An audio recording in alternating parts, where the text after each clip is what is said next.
Hello there, Seraph17 once again, introducing you to some more Modern Warfare 3 commentary goodness. This is going to be a jungle kill confirmed, and I'm going to be rocking a suppressed ACR. And at the start, I'm not going to really talk too much about the gameplay, because I generally do two types of commentaries when it comes to Call of Duty stuff. I generally do the play-by-play stuff, or I'll do a topic. And I've got a bit of a topic as far as editing these videos, which is an interesting one for me. And what I'm going to say is, you may notice that there's been a little bit of flair at the start of my videos to try and differentiate them from some you see on YouTube.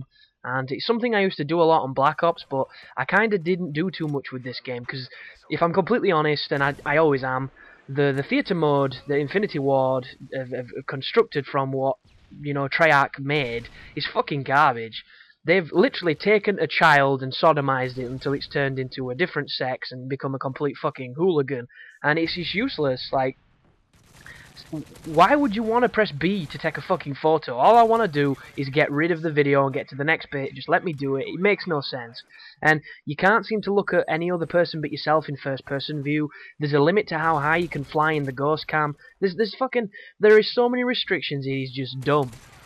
And what I've been trying to do is, I've actually turned off theatre mode to try and help my gameplay, to try and help my connection, because there was that big thing on the internet saying that if you turned it off you wouldn't lag as much, and I haven't really noticed a difference. But what it means is, whenever I have a good game like one that you're watching now, I don't have the gameplay on the Vault, on the theatre mode application to go into and try and find some fancy angles from.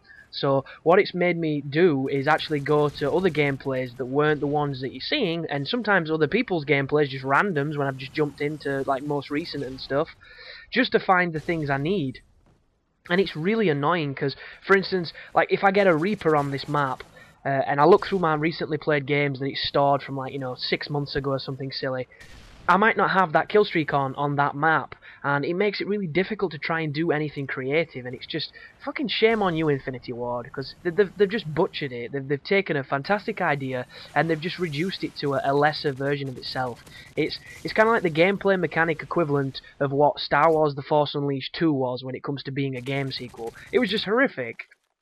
And it's a real shame, because I do enjoy doing little different editing bits, and I do enjoy making my videos stand out as much as I can, even though they're not, the craziest gameplays. But hopefully when I move out that will change, because I'll have sexy internet and I'll never be held back by my connection again, and I'll just be fucking boss mode 101 and completely, big-headed and douchey. But until then, I'm just going to stick to what I know and, keep on bringing you, hopefully, enjoyable videos. But you'll notice I'm running a Stinger, and I always run a Stinger on this game because I seem to be the only person who has any real fucking knowledge in his brain who plays it, aside from the awesome folk that watch my videos and play with me. Because what is it with randoms on Call of Duties that do not shoot air support down? I mean, I could understand it on older games, maybe Call of Duty 4, because it was kind of difficult to do, but on every game that followed, it makes no sense. And on this game, let me just break this down for you folks. It gives you kill streaks. Why would you not do that? A lot of the people that play this game, the only reason they ignore objectives, the only reason they camp, the only reason they do half the bullshit things that they do, is because they want kill streaks and they want to get those fancy fucking toys to play with. Shooting down the air support gives you those toys. It's like, it's a double whammy. You're getting everything, and it's easy. And not enough people do it. And don't get me wrong, when I'm in the chopper gunner and things, I don't want anybody to shoot me down. And if they do, I generally call them some obscenities. But at the same time, if you're in a chopper gunner, I'm going to fucking sink you, because it just makes sense to do that. It's easy point streaks, and people just don't do it. And I find it to be madness, because not only do I find it fun and it's useful, but it gets you a lot of points, and it gets you kill streaks. It makes sense, folks. It just makes a lot of sense. But I lay prone there because I see these guys coming from behind me, and I managed to get 2 quick kills, which picked me up my UAV, and I grabbed the tags. You'll notice you see a lot of village from me, because it's one of those maps that I can consistently do well on, because I enjoy the map. And unfortunately, I can't really say that for a lot of Modern Warfare 3's maps. But I'm hoping when the map packs come out for the people that aren't dumb enough to buy a subscription that's pretty much like taking Activision's penis up your ass, that I'm going to have a couple of different areas to play with and hopefully enjoy them, because if I'm completely honest, I really miss combat training. I super do. And I know there's a lot of people that find that opinion really fucking weird. They find it strange, and to me, I don't understand why anybody would find that strange, and it must be the super hyper competitive people. Because a lot of people think that the only reason anyone would play combat training is to feel like you're good when you're not. And that's not the case, folks. It's really not the case.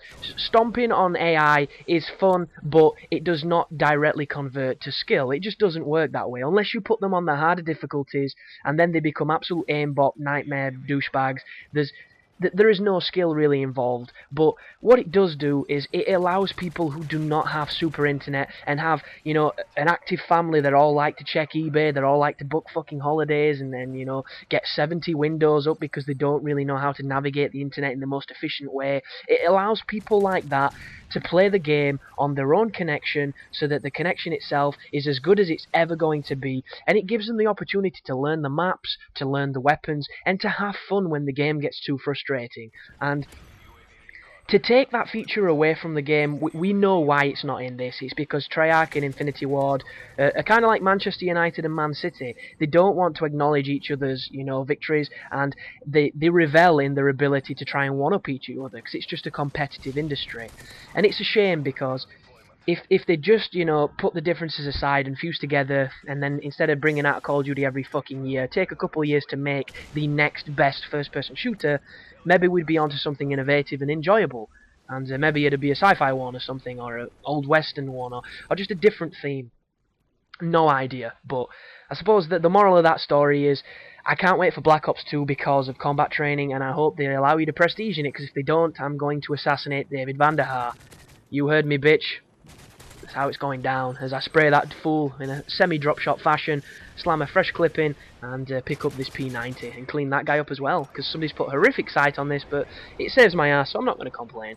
But yeah, Black Ops 2, it seems a bit early to be talking about it, but I have full faith in that game, and I think it's going to be really, really good. But my one big question is, what do you think the time period's going to be? Because I don't think they can move too modern, because then it'll just be like this. But at the same time, it's kind of renowned for being, you know, Cold War era, you know, 60s, 70s. I really wonder what they're going to be pointing at, and I just can't wait to hear about some of the weapons, because I love playing with the guns, and that is the one thing that sucks about this game not having combat training. There are guns I would love to use, but as soon as you try and use them, you get shit-stomped by a dude with double FMGs, and what the fuck is the point in running around with a shotgun that gives you hit markers when a guy's got double fag weapons? It just doesn't work. But thanks for listening, guys, thanks for watching, and you take care now.